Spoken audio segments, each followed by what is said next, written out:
हाँ जी, कल हमने डिस्प्लेसमेंट रिएक्शन शुरू की थी चैप्टर नंबर 1 में, ठीक है। डिस्प्लेसमेंट रिएक्शन में क्या होता है, जब कोई एक एटम किसी दूसरे को डिस्प्लेस करके उसकी जगह आ जाए, ठीक है। जैसे यहाँ पे आयरन ने डिस्प्लेस कर दिया था कॉपर सल्फेट सोल्यूशन में से, आयरन ने कॉपर को निकाल के उसकी जगह खुद आ गया, ठीक है। तो कॉपर सॉलिड को अलग निकाल दिया था और वो सोल्यूशन में सल्फेट के साथ जाके जुड़ गया, ठीक है। तो ये कैसे पता चला कि ऐसा हुआ? पहले जो सोल्यूशन था वो ब्लू कलर का था, हमने उसमें आयरन नेल्स रखी थी। थोड़े टाइम बाद क्या हो गया, जब जो आयरन नेल्स थी उन पे कॉपर की लेयर आने लगी, ठीक है, वो ब्राउन कलर की होगी और जो सोल्यूशन था वो आपका कलरलेस हो गया, ठीक है। तो इससे पता चलता है कि वो वहाँ पे डिस्प्लेसमेंट रिएक्शन हुई है। हाँ जी, अब देखो किसी भी एलिमेंट की किसी अनदर एलिमेंट को डिस्प्लेस करने की एबिलिटी को हम किसके साथ अंडरस्टैंड कर सकते हैं? एक्टिविटी सीरीज, ठीक है। कल मैंने आपको थोड़ा सा बताया था कि एक्टिविटी सीरीज क्या होती है। जैसे ये कुछ एलिमेंट्स हैं, ठीक है। जब हम ऊपर से लेके नीचे तक मूव करेंगे, जब हम नीचे ऊपर से लेके नीचे तक मूव करते जाएंगे तो जो इनकी एक्टिविटी है वो डिक्रीज होती जाएगी। एक्टिविटी मीन्स ये कितना स्ट्रॉन्ग है, मतलब ये किसको ईजिली रिप्लेस कर सकता है, ठीक है। तो जब हम डाउन द सीरीज जाएंगे, डाउन द एलिमेंट्स जाएंगे, तो जो इनका इलेक्ट्रोपॉजिटिव करैक्टर है वो क्या होता जाता है? डिक्रीज। इलेक्ट्रोपॉजिटिव करैक्टर क्या होता है कि कोई एलिमेंट अपने में से इलेक्ट्रॉन निकाल के, ठीक है, किसी और दूसरे को दे दे और जाके उसके साथ अटैच हो जाए। अब देखो यहाँ पे आयरन है, आयरन ने कॉपर को डिस्प्लेस कर दिया, मतलब आयरन क्या है? कॉपर से ज़्यादा एक्टिव है, मतलब वो जल्दी रिएक्ट कर सकता है क्योंकि आयरन है वो इजीली अपने में से इलेक्ट्रॉन निकाल के सल्फेट को देके सल्फेट के साथ जुड़ गया और कॉपर को वहाँ से क्या कर दिया? डिस्प्लेस, ठीक है। तो ये आपने सीरीज याद रखनी है।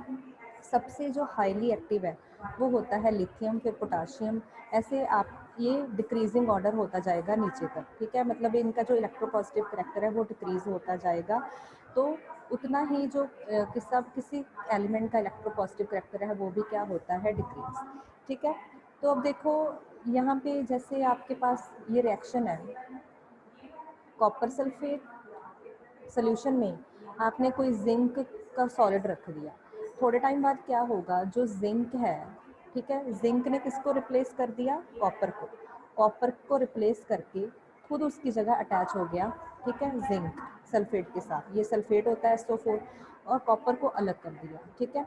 तो इसका मतलब क्या हुआ? अगर जिंक कॉपर को डिस्प्लेस कर रहा है, मतलब जिंक कॉपर की जगह जाके लग रहा है सल्फेट के साथ, मतलब जो जिंक है वो क्या है? ज़्यादा रिएक्टिव है देन कॉपर, ठीक है।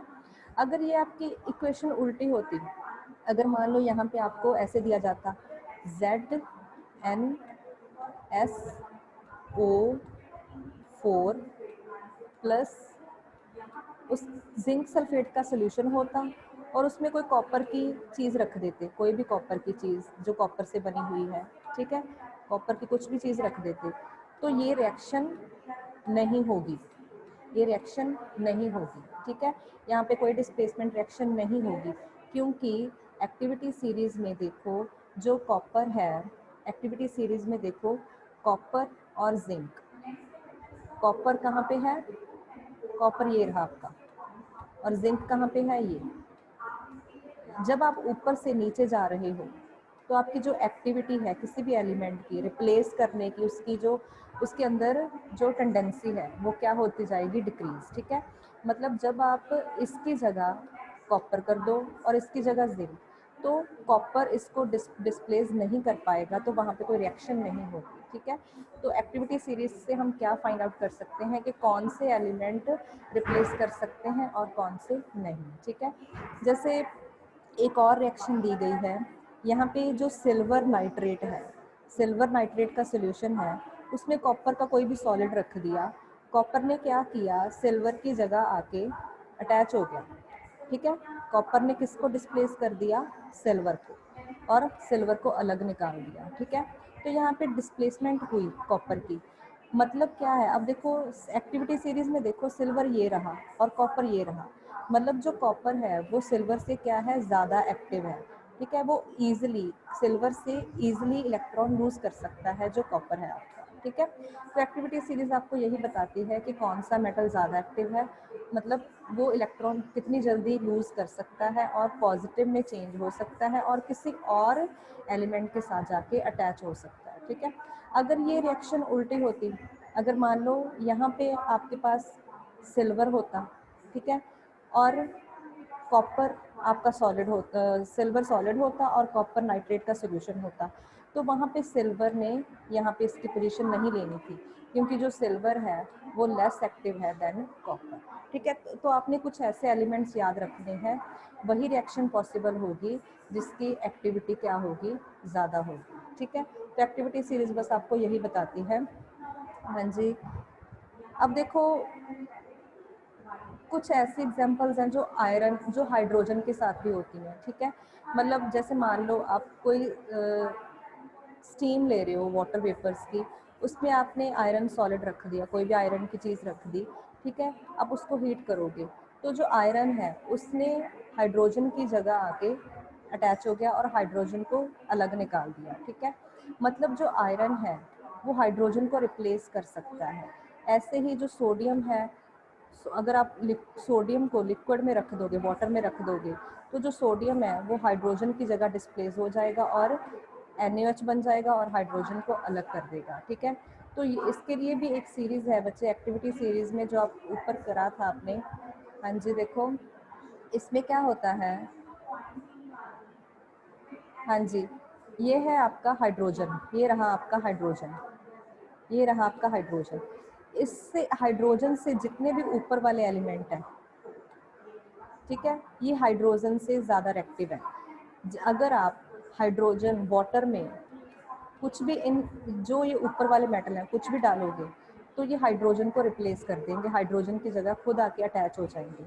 लेकिन जो हाइड्रोजन के नीचे हैं जितने भी एलिमेंट, ये वाले हाइड्रोजन के नीचे वाले, ठीक है, अगर आप लिक्विड में, वाटर में जहाँ पे हाइड्रोजन प्रेजेंट होता है, इन मेटल्स में से कोई भी मेटल डालोगे वाटर में तो वो हाइड्रोजन को रिप्लेस नहीं कर पाएंगे, क्योंकि ये मेटल्स क्या है, हाइड्रोजन से लेस रिएक्टिव हैं, इसीलिए ये क्या करेंगे, उनको रिप्लेस नहीं कर पाएंगे।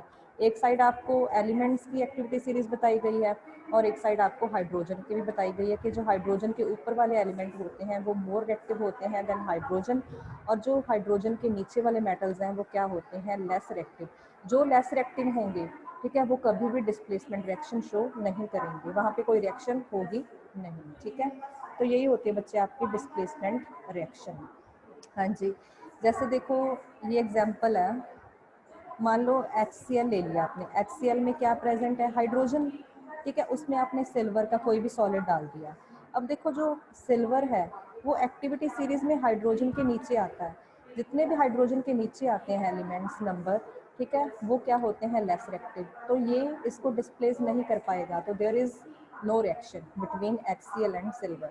सेम ये प्लेटिनम डाल दिया अगर आपने HCl में, तो प्लेटिनम भी क्या है, लेस रिएक्टिव है देन हाइड्रोजन। मतलब क्या है, प्लेटिनम इलेक्ट्रॉन जल्दी लूज नहीं करेगा, अपने से निकालेगा नहीं, तब वो इसको हाइड्रोजन को डिस्प्लेस भी नहीं कर पाएगा, तो there will be no reaction. ठीक है, तो ये होते हैं बच्चे एक्टिविटी सीरीज के अकॉर्डिंग जो डिस्प्लेसमेंट रिएक्शन आपकी होती है।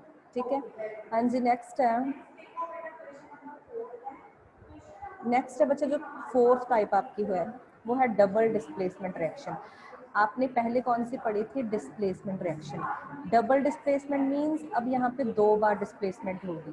ठीक है, डिस्प्लेसमेंट में आपने क्या पढ़ा था, एक एलिमेंट होता था आपका, ठीक है, एक कंपाउंड। एलिमेंट क्या करता था, जो ज़्यादा रिएक्टिव होता था वो कंपाउंड में से दूसरे एटम को रिप्लेस कर देता था।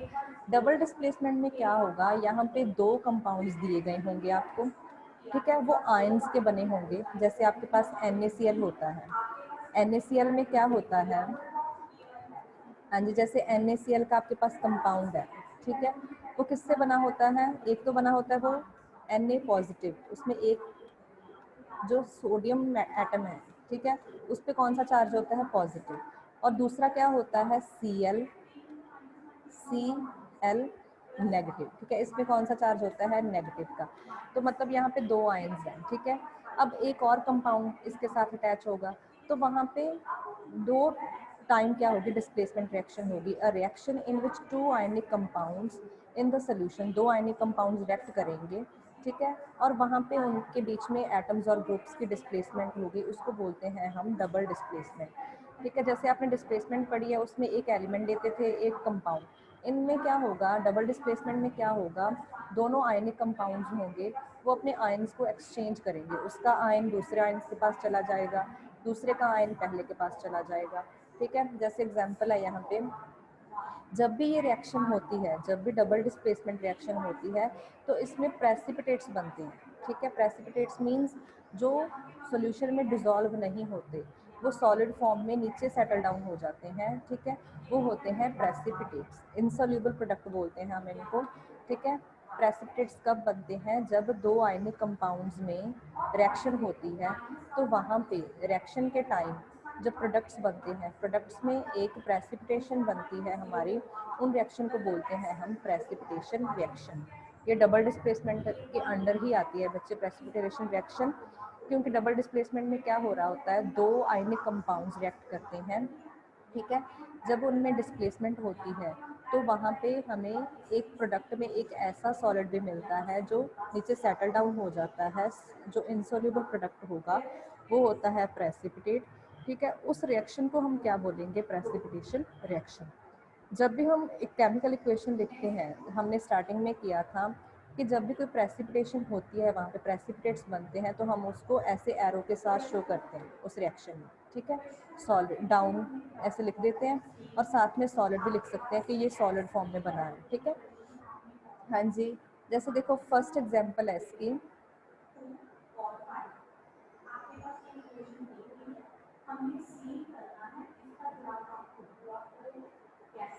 हाँ जी, जैसे यहाँ पे फर्स्ट एग्जांपल है,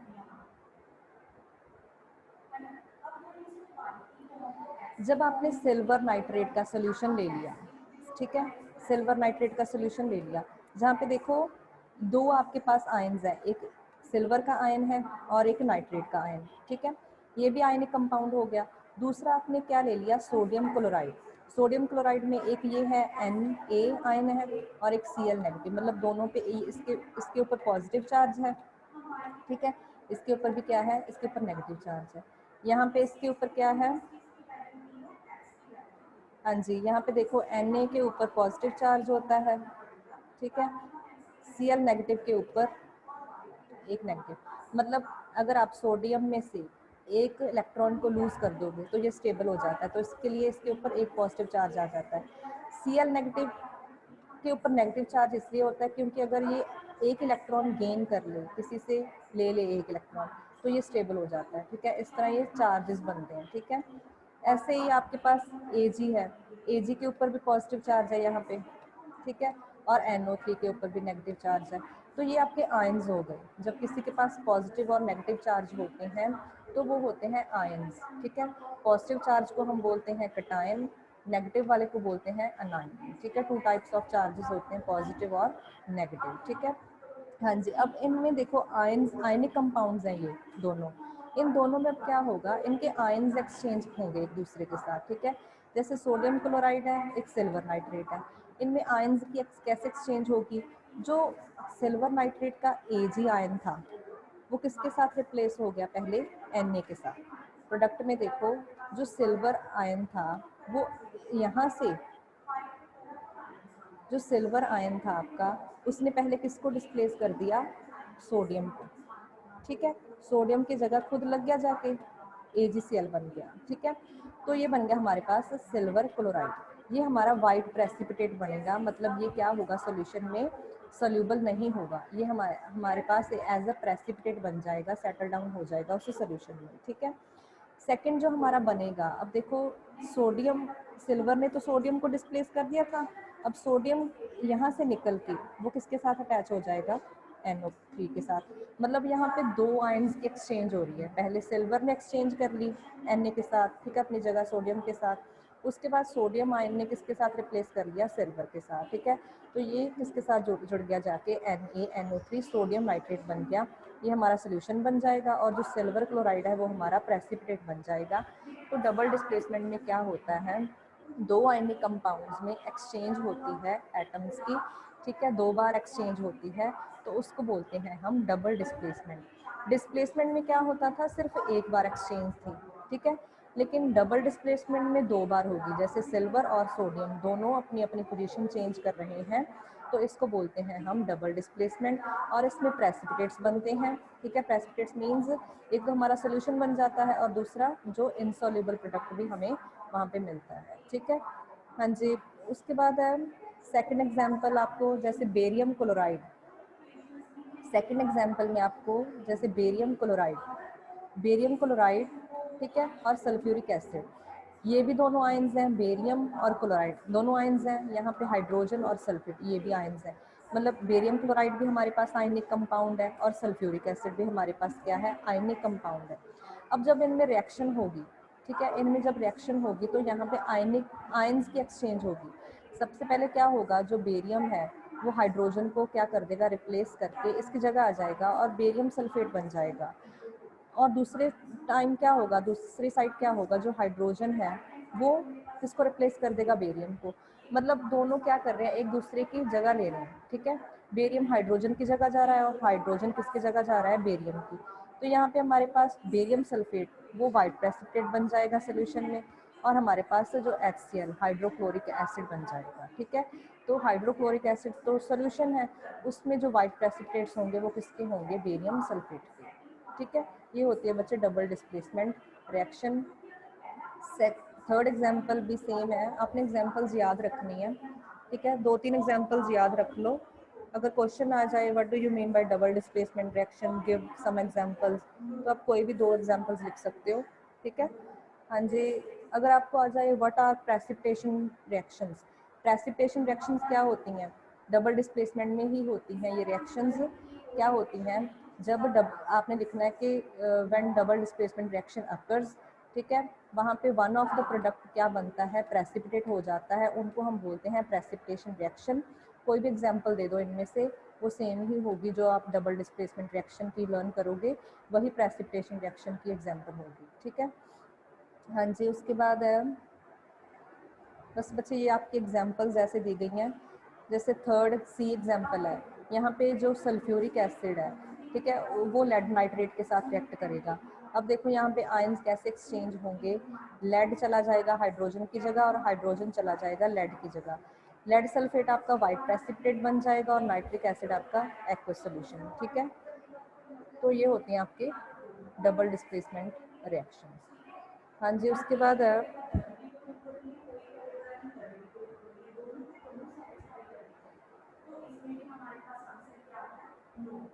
हाँ जी, अब देखो यहाँ पे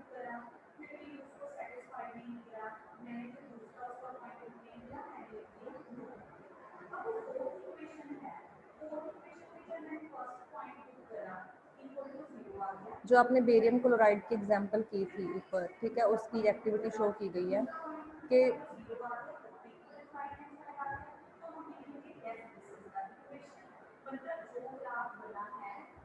जब यहाँ पे रिएक्शन होती है बेरियम सल्फेट और हाइड्रोक्लोरिक एसिड सल्फ्यूरिक एसिड की, ठीक है, तो क्या होता है, जब आप सल्फ्यूरिक एसिड में बेरियम क्लोराइड डालते हो तो आपके पास वाइट प्रेसिपिटेट नीचे बन जाते हैं, ठीक है, बेरियम सल्फेट के, और ऊपर क्या बन जाता है आपका सोल्यूशन हाइड्रोक्लोरिक एसिड का। तो ये होती है डबल डिस्प्लेसमेंट रिएक्शन। हाँ जी, उसके बाद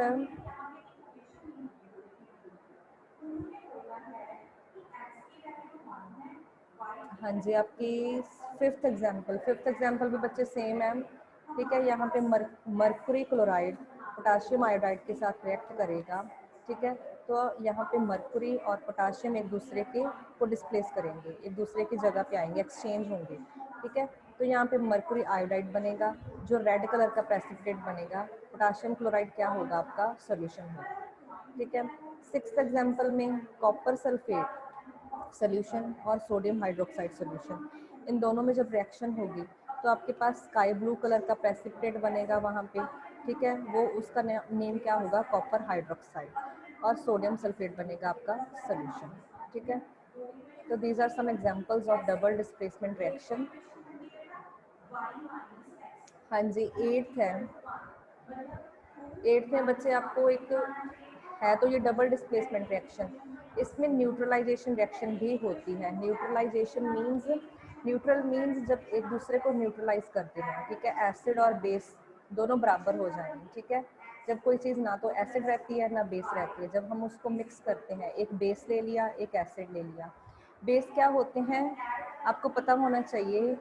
हाँ जी, बेस क्या होते हैं, जब आप पीएच स्केल से, ठीक है, मैं आपको सेकंड चैप्टर में आपका जो acid base and salt chapter है ना केमिस्ट्री का, उसमें मैं आपको पीएच स्केल दिखाऊंगी। पीएच स्केल से हम क्या करते हैं, एक स्ट्रिप सी बनी होती है पेज की, उससे हम क्या करते हैं कि कोई चीज़ को चेक करना है कि कोई चीज़ एसिड है या बेस है, उसको हम डिप कर लेते हैं उस सोल्यूशन में। अगर तो उसका कलर रेड की साइड जाए, ठीक है, वो चीज़ एसिड होती है। अगर वो ग्रीन की साइड चली जाती है, उसका स्ट्रिप का कलर ग्रीन हो जाता है, मतलब वो चीज़ बेस होती है, ठीक है। अगर वो कोई कलर ना शो करे, ठीक है, तो मतलब ब्लू सा कलर हो, तो मतलब वो क्या होती है, चीज़ न्यूट्रल होती है, ठीक है। उसकी जो पीएच वैल्यू है वो कितनी होती है, 7, ठीक है।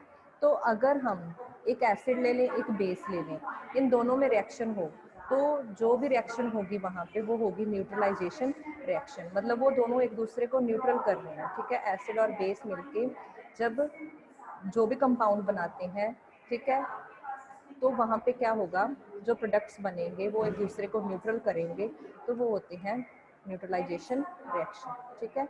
जैसे सोडियम कार्बोनेट, ये बेस है सोडियम कार्बोनेट, ठीक है। हाइड्रोक्लोरिक एसिड हमारे पास एसिड है, एसिड और बेस की रिएक्शन होगी, तो यहाँ पे हमारे पास बनेगा सोडियम क्लोराइड और कार्बोनिक एसिड, ये दोनों क्या हो जाएंगे, न्यूट्रलाइज हो जाएंगे, ठीक है। तो these reactions are called neutralisation reaction, ठीक है जी। हाँ जी, उसके बाद है इरिवर्सिबल रिएक्शंस। एक होती है रिएक्शन रिवर्सिबल, एक होती है इरिवर्सिबल। रिवर्सिबल मींस, मान लो आपने कोई चीज़ बनाई, जैसे ये बेस है ये एसिड है, इनको मिला के आप सॉल्ट बना रहे हो और वाटर अलग निकल रहा है, ठीक है। अगर ये चीज़ दोबारा से ऐसे हो जाए इस साइड, मतलब जो प्रोडक्ट बने दोबारा से आप सॉल्ट और वाटर को मिक्स करके दोबारा से यही चीज़ बना सकते हो, तो वो होती है रिवर्सिबल। अगर आप दोबारा से इधर नहीं बना सकते दोबारा से रिएक्टेंट, तो वो होती है इरिवर्सिबल रिएक्शन, ठीक है।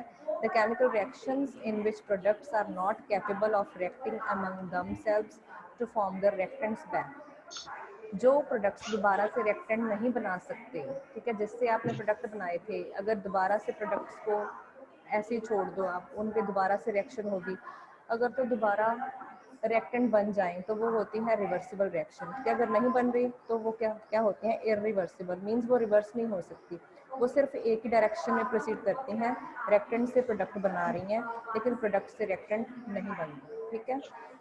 हाँ जी, जैसे देखो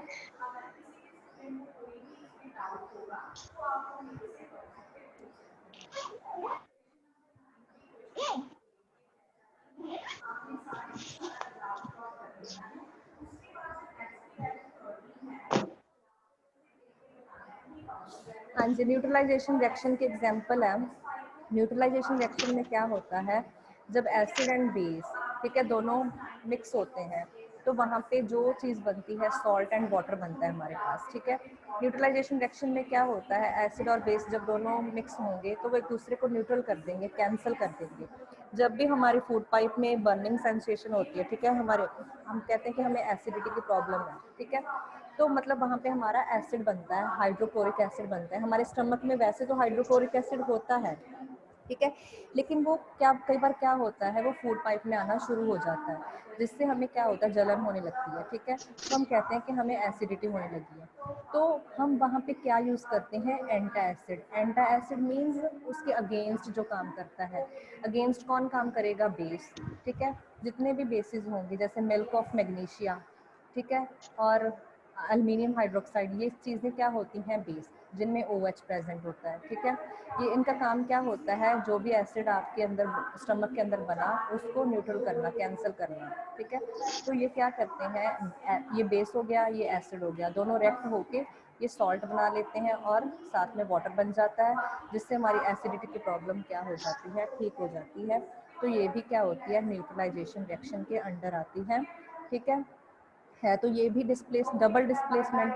देखो हाइड्रोजन और मैग्नीशियम एक दूसरे की जगह पे डिस्प्लेस हो रहे हैं, ठीक है, लेकिन ये कौन सी है, अंडर डबल डिस्प्लेसमेंट रिएक्शन है, न्यूट्रलाइजेशन रिएक्शन। ठीक है जी। हाँ जी, नेक्स्ट टर्न। कुछ बच्चे एग्जांपल्स दी गई हैं आपको बुक में, जैसे एग्जांपल नंबर 11 है, a rod of metal M is placed in an aqueous solution of lead nitrate। ठीक है, मान लो आपने कोई भी मेटल की रॉड रख दी M, ठीक है, किसके अंदर लेड नाइट्रेट का सोल्यूशन है। उसके बाद आप देखोगे कि जो लेड है वो उस रॉड पे चला जाएगा, ठीक है, मतलब लेड क्या कर रहा है, सोल्यूशन जो लेड नाइट्रेट का सोल्यूशन है वो उस रॉड को डिस्प्लेस कर रहा है, मतलब लेड अपना सोल्यूशन छोड़ के किस पे जा रहा है, उस मेटल रॉड पे। तो इसका मतलब क्या है, which is more reactive, lead और एम। ये डिस्प्लेसमेंट रिएक्शन है। जैसे हमने पढ़ा था ना, कॉपर सल्फेट सोल्यूशन में आप आयरन के नेल्स रख दोगे, तो जो कॉपर सल्फेट है, ठीक है, उसमें से जो कॉपर वो आयरन नेल्स के ऊपर चला जाएगा, और जो आयरन में से वो कहाँ पे आ जाएगा, सोल्यूशन में, ठीक है, वो डिस्प्लेसमेंट रिएक्शन हो रही है। तो कोई भी चीज़ डिस्प्लेसमेंट रिएक्शन कब शो करती है, जब वो क्या हो, किसको डिस्प्लेस करेगी, जो उससे कम रिएक्टिव है, ठीक है। तो यहाँ पे देखो लेड क्या कर रहा है, रॉड मेटल के ऊपर जाके डिपॉजिट हो रहा है, मतलब जो लेड है वो क्या है, लेस रिएक्टिव मेटल है, और एम क्या है हमारा, मोर रिएक्टिव मेटल। मतलब जो एम है वो कहाँ पे आ रहा है, सोल्यूशन में, और लेड उसने किसको डिस्प्लेस कर दिया, एम ने किसको डिस्प्लेस कर दिया, लेड को। उसके मैम ग्रुप में से हमने हाँ जी, ठीक है, जो चीज़ किसी सोल्यूशन में से उसके आयंस को निकाल के खुद उसकी जगह जा रही है, वो चीज़ ज़्यादा रिएक्टिव होती है। यहाँ पे लेड नाइट्रेट का सोल्यूशन था, ठीक है, एम जो एम मेटल था उसने क्या किया, लेड नाइट्रेट में से लेड को डिस्प्लेस कर दिया और खुद उसकी जगह आ गया, तो एम यहाँ पे क्या आ गया, मोर रिएक्टिव मेटल, ठीक है, देन लेड। हाँ जी, ऐसे क्वेश्चन बच्चे आपको आ सकते हैं, रीजनिंग क्वेश्चंस होते हैं ये, ठीक है, आपको पता होना चाहिए डिस्प्लेसमेंट रिएक्शन क्या होती है, उसमें कौन सी चीज़ कैसे डिस्प्लेस हो सकती है। लेस रिएक्टिव मेटल हमेशा डिस्प्लेस्ड होगा by the more reactive metal, ठीक है, क्योंकि जो मोर रिएक्टिव मेटल है वो क्या करता है, अपने में से इलेक्ट्रॉन्स को जल्दी निकाल के किसी और के साथ अटैच हो सकता है, ठीक है, जितना ज़्यादा रिएक्टिव मेटल होगा उसकी टेंडेंसी होगी कि वो इलेक्ट्रॉन्स को ईजिली लूज कर सकता है, ठीक है। हाँ जी, example number 12, out of the following two reactions which one is displacement reaction and which one is a combination reaction. सबसे पहले डिस्प्लेसमेंट रिएक्शन क्या होती है, जब कोई less more reactive metal displace कर दे लेस रिएक्टिव मेटल को उसके सोल्यूशन में से, वो होती है डिस्प्लेसमेंट रिएक्शन। कॉम्बिनेशन रिएक्शन कौन सी होती हैं, जब दो एलिमेंट्स कंबाइन होते हैं और एक सिंगल कंपाउंड बनाते हैं, that are known as combination reactions, ठीक है। तो यहाँ पे देखो जो ए है, यहाँ पे कॉपर एक सॉलिड है, एक एलिमेंट है, और सल्फर भी एक एलिमेंट है, दोनों को हीट कर दिया, दोनों कंबाइन हो गए, ठीक है, मतलब ये रिएक्शन कौन सी है, कॉम्बिनेशन रिएक्शन, ठीक है। सेम ऐसे ही सेकंड देखो, यहाँ पे हमारे पास एक एक्वा सोल्यूशन है पोटाशियम आयोडाइड का, उसमें हमने क्लोरीन गैस को पास कर दिया, मतलब यहाँ पे देखो क्लोरीन ने पोटाशियम को क्या कर दिया, रिप्लेस कर दिया, ठीक है, पोटाशियम की जगह अब देखो जो आयोडाइड है, ठीक है, उसकी जगह क्लोरीन ने ले ली और आयोडाइड अकेला निकल गया, मतलब ये क्या है, डिस्प्लेसमेंट रिएक्शन। यहाँ पे क्लोरीन ने किसको डिस्प्लेस कर दिया, आयोडीन को, ठीक है, तो ये क्या है, डिस्प्लेसमेंट रिएक्शन। ये आपकी बुक में एग्जांपल्स हैं, देख लेना बच्चे। आज मैं इसके आपको very short question answer send करूँगी, ठीक है, इस चैप्टर के very short question answer send करूँगी। क्लासेस लगा लिया करो, जूम क्लासेस जब भी आपकी लगती हैं, ठीक है, आप कोई बस डेली आप 3-4 बच्चे प्रेजेंट होते हो। आपका पीरियोडिक टेस्ट 1 का जब सिलेबस हो जाएगा उसके बाद आप कहोगे कि मैंने क्लासेस नहीं लगाई। लिंक आपको डेली सेंड हो रहा है बच्चे, क्लासेस में ज्वाइन कर लिया करो, क्लासेस आपका ही फायदा है, ठीक है। ओके जी, आपकी क्लास का टाइम हो चुका है। Okay, see you tomorrow.